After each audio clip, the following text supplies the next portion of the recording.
Transmisi otomatis adalah pilihan populer bagi mobil berperforma tinggi untuk pengemudian yang mudah dan andal. Dalam video ini, kita akan membahas prinsip kerja mekanisme kompleks ini dengan cara yang sederhana dan logis. Kita akan menggunakan transmisi otomatis yang dikembangkan oleh Allison Transmission dalam pembahasan kali ini. Transmisi otomatis bekerja berdasarkan set planetary gear. Untuk memahami prosesnya, mari kita lihat bagian utama set planetary gear.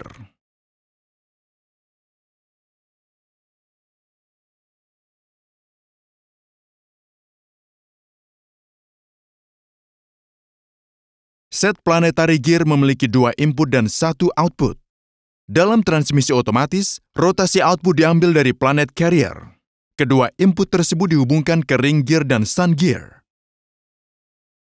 Sekarang, mari kita lihat apa yang terjadi pada kecepatan output saat kita menerapkan kecepatan yang berbeda pada input.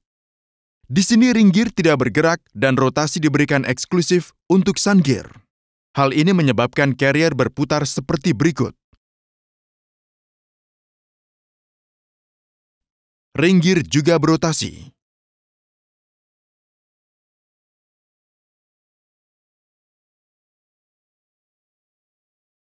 Ring gear dan sun gear berotasi dengan kecepatan yang sama.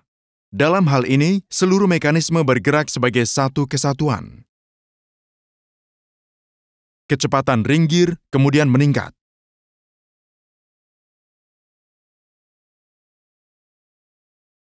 Memutar sun gear ke arah yang berlawanan akan menghasilkan gigi mundur. Jadi, pengoperasian transmisi otomatis adalah tentang mentransmisikan kecepatan rotasi yang berbeda ke ring gear dan sun gear. Keunggulan transmisi otomatis adalah variasi kecepatan ini bisa ditransmisikan hanya dengan menggunakan clutch pack. Di sisi selanjutnya, kita akan melihat bagaimana Allison melakukan proses ini. Dalam transmisi otomatis, tidak ada hubungan langsung antara poros input dan output. Tetapi ada poros perantara di antara keduanya. Selain itu, dua clutch pack digunakan untuk mentransmisikan daya. Menekan plat clutch atau kopling bersama-sama akan mengunci hub ke case.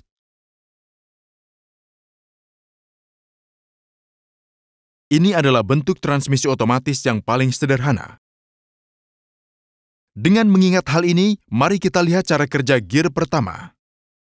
Jika clutch pack pertama diterapkan, poros input akan terhubung ke poros perantara. Di sisi lain, jika clutch pack kedua diterapkan, ring gear akan terhubung ke case yang akan membuat ring gear menjadi stasioner. Untuk mencapai gigi pertama, cukup pasang kedua clutch pack bersamaan.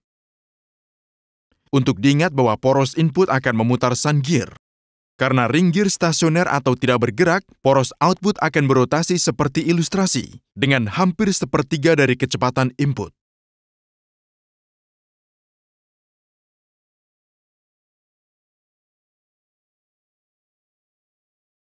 Untuk mencapai rasio gear tambahan, tambahkan set planetary gear lagi.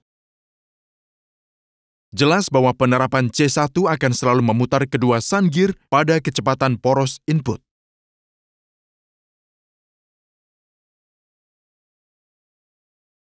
Jika kita juga menerapkan C4, planet carrier set kedua akan berputar. Namun inilah bagian sulitnya. Planet carrier ini secara permanen terhubung ke ring gear set pertama. Jadi, ketika C1 dan C4 diterapkan bersamaan, ring gear dari set output akan berputar. Jadi situasi pada set output mirip dengan gear pertama, hanya saja ring gear di sini juga akan berputar. Ini berarti kecepatan output planet carrier akan meningkat. Ini adalah gear kedua transmisi. Planet carrier juga dilengkapi dengan poros berongga atau hollow. Poros ini dapat langsung dihubungkan ke poros input dengan bantuan modul clutch yang berputar. Luangkan waktu sejenak untuk mengamati dan memahami susunan ini. Proses selanjutnya akan mudah.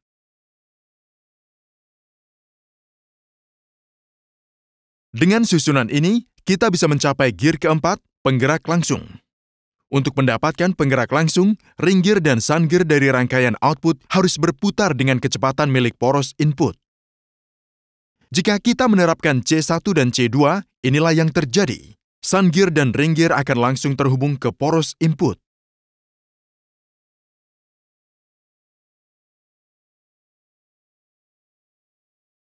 Untuk mencapai gigi ke-6, lepas C1 dan gunakan C4. Di set kedua ini, rotasi input diberikan ke carrier dan ring gear stasioner. Kombinasi ini memberikan kecepatan rotasi yang sangat tinggi pada sun gear. Dengan demikian, kita dapat mencapai rasio output overdrive yang tinggi. Set planetary gear ketiga dibutuhkan untuk mencapai rasio gear yang tersisa. Set sun gear ini selalu terhubung ke poros input seperti yang ditunjukkan di sini. Dan sekali lagi, output set terhubung ke input set yang berdekatan. Artinya, penerapan C3 akan selalu memutar ring gear set kedua. Untuk rasio gear yang tersisa, selalu diterapkan C3. Untuk gear ketiga, pakai C1 juga.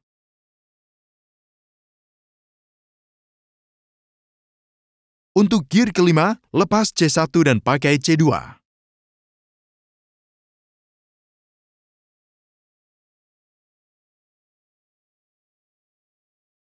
Agar bisa mundur, gunakan juga kopling ring gear C5.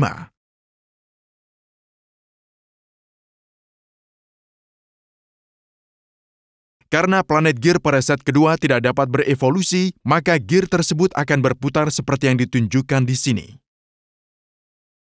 Proses ini pada akhirnya akan mengarah pada rotasi terbalik sun gear. Akibatnya, output akhir akan berupa rotasi ke arah yang berlawanan. Sebuah unit kontrol transmisi akan memutuskan kapan akan mengaplikasikan clutch pack yang mana. Tidak seperti transmisi manual, transmisi otomatis memerlukan konverter torsi. Saat transmisi sedang berjalan dan kita mengerem, kita harus memisahkan putaran mesin dari transmisi.